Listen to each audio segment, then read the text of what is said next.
Тэгэхээр засаг хамтарч байгаа хүн намын хувьд юу яг энэ өсөлтөө нөхцөл байдал дээр ямар байр суурьтай байна? Цаашдаа та бүхэн одоо хамтрах хэсэг нь эргэлзээтэй нөхцөл байдал байна шүү дээ. Намын хурал болоогүй байхад би өмнөөс нь юу хэлэх вэ тийм ээ? Монгол Ардын намын хурал болдгоор олноч, арьс нам хуралдноч, хүн намынхан ч гэсэн одоо бид нар ярилцгал байж лээ. Өчигдөр бол одоо шинэ тавтаа дээр өнөөдөр 7 өдрөө тийм эргэдэж ихсэн гэсэн газар өгцөр байна. За нөгөө талаас ухаан удраа авъя гэдэг хэлсээр боллоо шүү дээ. Та энийг юу гэж үзэж байна? Улсын ямар нэгэн зорилго байсан юм шиг. Аль нь? Хоёр талын хоёр аль нь улс төрийн зорилготой байх. Тий. Тэгээд би хүмүүсийн өмнөөс юу ярих вэ? Өөрөө бол гаргасан шийдвэрээ тайлбарлсан, гар үсэг зурсан, жагсаалыг дэмжсэн юм л байна. Ухаан удгийн хувьд бол гишүүдэд материал тарааж өгсөн, уншиж танилцсан. Ерөнхий агуулга нь 2007 онд энэ 5 толгоон орд газрыг стратегийн орд газрыг шинээр гарсан ашигт малтмлын хууль нийцүүлээд лиценз эзэмшигчдийн хилцээр хийгээд шийдвэрээ улсын их хурлд оруулж ирээ гэдэг даалгаврыг засгийн газарт өгсөн. Тэр даалгавар одоо болтол биелэг байгаа юм лээ. Тэрний дагуу засгийн газар нь энержи ресурстай хилцээр хийж хагаад тэгээд тохироо хийгээд гэрээ байгуулсан. Улсын их хурлаар танилцуулаагүй. Эндээс л хамаг бүдлэн. Тэгэнгүүтээ дараа нь яг хөө тэрнээс хойш нэг хэдэн сарын дараа улсын их хурл дээр 95 толгойг яаж хөгжүүлэх вэ цааш нь гэдэг асуудлууд яригдсан. Тэр дээр нь шийдвэр гаргацсан. Тэгэнгүүтээ нөгөө буцааж авсан хэсгүүдээ болохоор Эрдэнэс 5 толгой гэдэг төрийн өмчийн компани байгуулад тэнцээ шилжүүлээд өгсөн. Тэгэхээр үйлдэлээрээ их хурл зөвшөөрсөн гэсэн үг гэж тайлбарлалт юм байна лээ. Тэгээ нэг юм хуулийн маргаантай асуудал. Тэгээд одоо энэ болохоор зэрэг энэ засагтаа холбоогүй гэж би бодож байна. Яагаад гэвэл 2007 оны улсын их хурлаас засгийн газарт энэ асуудлыг шийдээд хуульд яаж нийцүүлэх вэ гэдэг дүгнэлтээ шийдлээ танилцуулаа гэдэг тогтоол нь хүчнтэй байж л байгаа. Үнэхээр тийм өөрчлөлт хийх гээд байгаа юм бол энэ засгийн газар, өнгөрсөн засгийн газар улсын их хурлд оруулж ирээд хилцүүлэх ёстой. Тэр шийдэл бол оруулж ирээгүй, хилцүүлээгүй байгаа. Тэр нэгэн цагт хилцүүлэх юм байлгүй. Одоо байж байгаа одоох. Тэгээд нэг талдаа нөгөө ухаан удагтаа хийсэн хилцээр их хурл руу болдгоор засаг гэрээ байгуулаа явуулсан.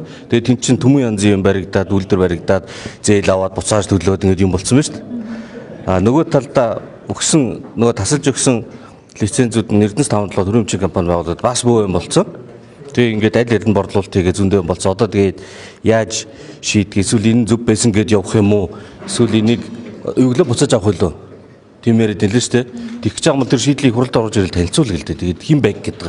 Байг гэдэг юм байхгүй юм байна шүү дээ. Таны асуулт. Энэ бол одоо яг энэ улсын хурал дээр орж ирэхгүй энэ асуудал хөндөгдөж байх хооронд одоо 350 сая $, процент тавьж бонд босгочлаа гэдэг асуудлаас яригдчих шүү дээ. Яг МСС гэдэг энэ асуудал сөхөгдөөд, ордын асуудал сөхөгдөөд ирэхээр энэ үүсэж байгаа нөхцөл байдал та холбоотой байж болох уу гэсэн хандлага. Их хурлд одоо МСС-с хандив авсан өчнөө олон гишүүд. Энэ ордыг сөхөгдөх асуудал 2007 онд улсын их хурл тогтоол гаргаад 2025 он хүртэл тэр тогтоолын хариуд засгийн газар улсын их хурл руу юм оруулж ирээгүй.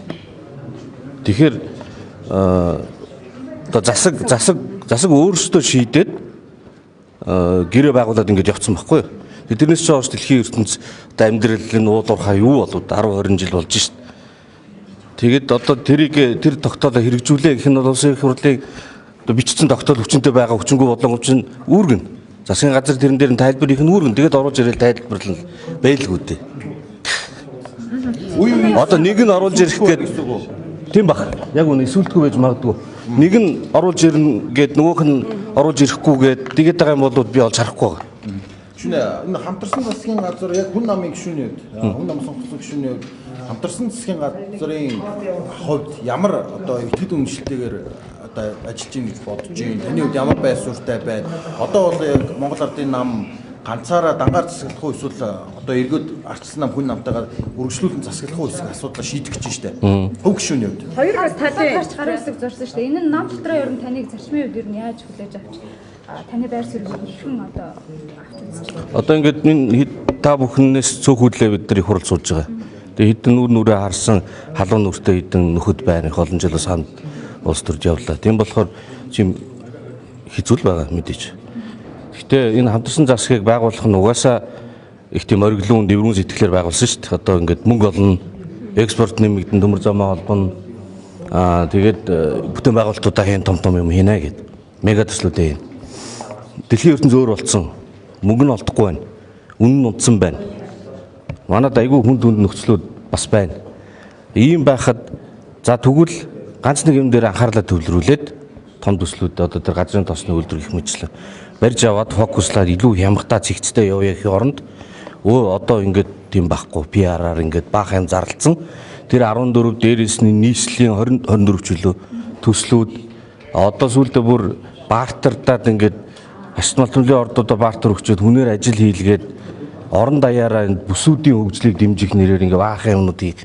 Тэгээ явж ин 30 хэдэн их 80 төгрөгтөө төсвөөс гадуур төрийн өмчийн компаниудад байгаа улуурхай ашигт лицензүүдээ хүмүүст өгөөд зам талбай одоо гүүр энэ төр 2 дахин үнээр байгуулад оронд нь 2 дахин үнээр баг үнээр дүг хийдэ өгөөд тэнд эргэлдэх мөнгө нь энэ улсын төсөөс чи хэд дахин их мөнгө болно. Тэр нь бол энэ төсөв тамаагүй улсын хурлын хяналтгүй анх төслийг нь жагсаалтанд бол батлах юм яриад байгаа.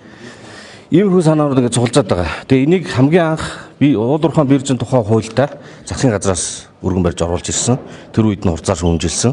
Засгийн газар намын бүлгүүд ярилцчихсэн энийг буцаагаад татсан. Дараагаар нь 3 төслийг тусад гаргаж агаад зүгээр тоон дээрээ бол энийг тооцохгүй гэд нүдэн анчи гэдэг нэг ийм хуулийн одоо санаа нэг хэсэг гишүүд гараа үсэг зураад явж байгаа. 3 дахь нь болохоор 4-5 дахь өдрөөс их хурлын энэ дээр хүмүүс ярьсан шүү дээ. Энэ одоо баялаг солилцоо юу? Баартар واخгүй юу? Ашигт малтомлын ордуудаар ингээ баартаж байгаа гэдэг. Тэ. Ийм зүйл. Тэгээ гişүү занаачилж явна гэж байгаа юм. Тэгвэл энэ одоо анхны дээр санаа бол засгаас орж ирсэн үргэлжлээд явж л байгаа. Тэгэхээр би бол эцсийн дүндээ Монгол улсад аюултай үйлдвэрүүд түлхээд байна. Хитрхийхийн том төсөл гэж том юм ярьсныхаа барьцаанд орчоод тэгээд энэ төвлөрсөн төв засгийн газарт төсөвт хяналтгүй тэр улс даяар линкдэнд баахан том юм одоо төсөөс хэд дахин үнэтэй юм бүтээн байгуулалтууд болно. Мөнгө нь хаанаас ирэх үү? Хэн бүтээн байгуулах уу? Хэний материалаар хэний ажилчид бүтээн байгуулах уу? Дараа нь тэрнийхээ нөхөн төлбөрийг баталгаажуулах уурхай ажиллуулна. Ямар тоног төхөөрөмж орж ирж хэний машин, хэний ажилчин, хэний камп яаж олборлох юм? Хэний борлуулалт хийдэг, хэн тээврийг хийх юм? Тэрний нийлбэр дүн тухайн орон нутгийн дотоодын нийт бүтээгдэхүүний дийлэн хэсгийг эзэлнэ. Улсын төсөв бол нэг хэдэн хүүхэд настангуудын л одоо нийгмийн тэтгэмж хавцаа явна. Инхээр энэ төр улстай ч харьцах юм уу, мөнгөтэйгээ харьцах юм уу? Шал өөр дүр зураг болно гэж үзэж байгаа. Тэгээ энийг бол би эртхэн хэлээд эртхэн энэ одоо хүчээ аваад байгаа энэ хандлага нь өөрчлөгдөх ёстой гэж бодсны үднээс талбай дээр очиж залуучуудын жагсаалтыг дэмжиж гарын үсэг зурсан. Цүнхүү бол хүний дургуун өргөмөр л үзэгдэл. Гэхдээ тэрэнд нэг хайхтар одоо улс үндэсний асуудал бол биш. Тэгэхээр хүн ам хамтарсан засгийн газраас гарсан дээр гэж та үзэж байна уу? Одоо таны мессеж тэгж ойлголоо. Надад байна шүү дээ. 3 зүйл байна. Одоо нөгөө нэг 90-ийн дараалал гэдээ яриад идэв шүү дээ. Улсын хурлын гишүүн нийт иргэн улсын эрх ашигыг эрхэмлэн дээдлэнэ гэж тангараг өргөсөн. Тэр нэгдүгээр би тангаргаа сайхан тэр нь зөрчиж байгаа гэж үзэж байгаа учраас үйлдэл хийсэн. Нөгөө нэг намын эрх ашиг, хувийн эрх ашиг гэдэг бол илүү хувийн чанартай. Төдийгөөс өдөө хамт явсан нөхдийнхөө өмнө онцгой өмнөх нь бол муухай. Тэгэхдээ миний итгэл үнэмшлэр би хийх ёстой үйлдэлээ хийсэн. За намын байр суурьны хувьд албан ёсны байр суурь. Тэрийг бол би хэлэхгүй. Хамтарч байгаа. За улсын хурлын хамтрах хэсэг талаар байр суурийг сонирхлоо. Өнөөдөр Монгол Улсын намаар